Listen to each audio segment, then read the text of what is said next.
Topic का नाम है issue of debentures consideration other than the cash. इसके अंदर क्या मतलब होता है, अगर हमने कोई डिबेंचर या हमने कुछ भी कोई चीज खरीदी है, हमारे पास दो क्वेश्चंस है, कंसिडरेशन अदर देन, या हमने कोई एसेट परचेज किया होगा।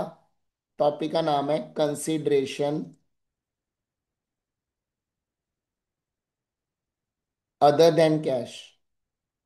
इसके अंदर आपको दो टॉपिक मिलेंगे, या आपने क्या खरीदा, या कोई एसेट परचेज कर लिया। आपने एसिड परचेज किया तो वेंडर को आपने बदले में पैसे नहीं दिए बल्कि पैसे दे दिए, या आपने साथ में डिबेंचर्स दे दिए उसको साथ में, तो उसको हम बोलते हैं कंसिडरेशन अदर देन दी कैश। और या हमने किसी का चलता चलाया बिजनेस जो है वो खरीद लिया और बदले में क्या दे दिए जी, अपने कंपनी के डिबेंचर्स दे दिए, तो उसको हम क्या बोलते हैं, कंसिडरेशन अदर देन दी कैश का नाम दिया जाएगा। तो इसका मतलब दो टॉपिक हो गए, एक तो है हमारे पास एसिड परचेज किया और दूसरा क्या है कि हमने किसी का चलता चलाया बिजनेस परचेज कर लिया और बदले में हमने क्या दे दिए, अपने कंपनी के डिबेंचर्स दे दिए। ये हमने पहले भी किया हुआ है, जब हमने शेयर कैपिटल का चैप्टर किया था उसमें भी हमने किया था रिकॉर्डिंग। तो हमने अब तो हमने शुरू किया कि एसिड परचेज किया। अगर हमने कोई सपोज हमने कोई कंपनी है एल्क लिमिटेड है, एल्क लिमिटेड मशीन लिमिटेड है, हमने उससे क्या किया, हमने उससे प्लांट और मशीनरी परचेज की। ठीक है जी। और कितने की परचेज की हमने जी, हमने उसको कहा कि हमारे को 6,90,000 में तू ऐसा कर कि हमारे को प्लांट दे दे।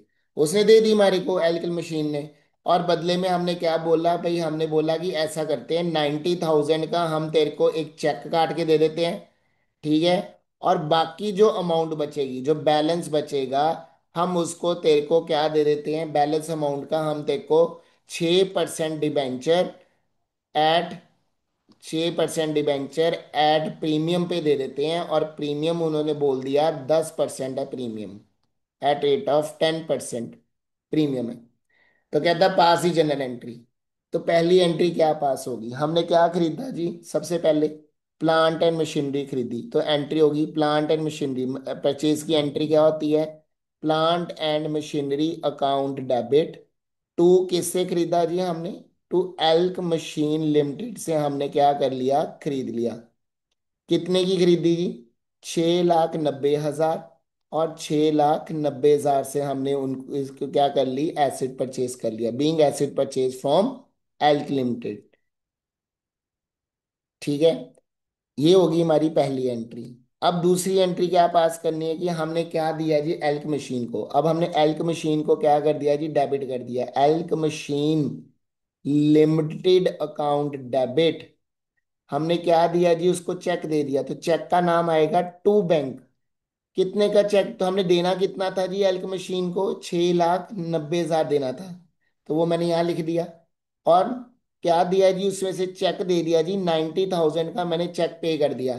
तो बाकी अमाउंट कितनी बच गई, अब वो निकालनी है। 6,90,000 थी टोटल अमाउंट, जिसमें से मैंने 90,000 जो है वो मैंने चेक का पे कर दिया, तो बैलेंस अमाउंट कितनी बच गई जी हमारे पास, 6 लाख बच गई। तो 6 लाख को अब हमने क्या करना है, इशू प्राइस के साथ डिवाइड करना। अब यहाँ पे इशू प्राइस क्या रहने वाला है, 6 lakh divided by issue price. Issue price का मतलब होता है कि जो हमारा अगर पार पे है तो हम क्या करेंगे, 100 के साथ डिवाइड करेंगे। अगर वो प्रीमियम पे है तो हम प्रीमियम प्लस करके उसको डिवाइड करेंगे। और अगर डिस्काउंट पे है तो डिस्काउंट माइनस करके जो आएगा वो हमारी क्या हो जाएगी, इशू प्राइस हो जाएगी, तो हम उसके साथ डिवाइड करेंगे। अब यहाँ पे क्या है, प्रीमियम है, कितना प्रीमियम है, 10%। तो 10%, 100 का 10% किया तो कितना आया जी, ₹10। तो हमारे पास इशू प्राइस कितनी होगी, 110। तो मैंने इसको 110 के साथ डिवाइड किया तो कटिंग की, तो मेरे पास आया जी, जब इसकी कटिंग करोगे तो इसकी कितनी बनेगी, कटिंग करो इसको, तो इसका जो है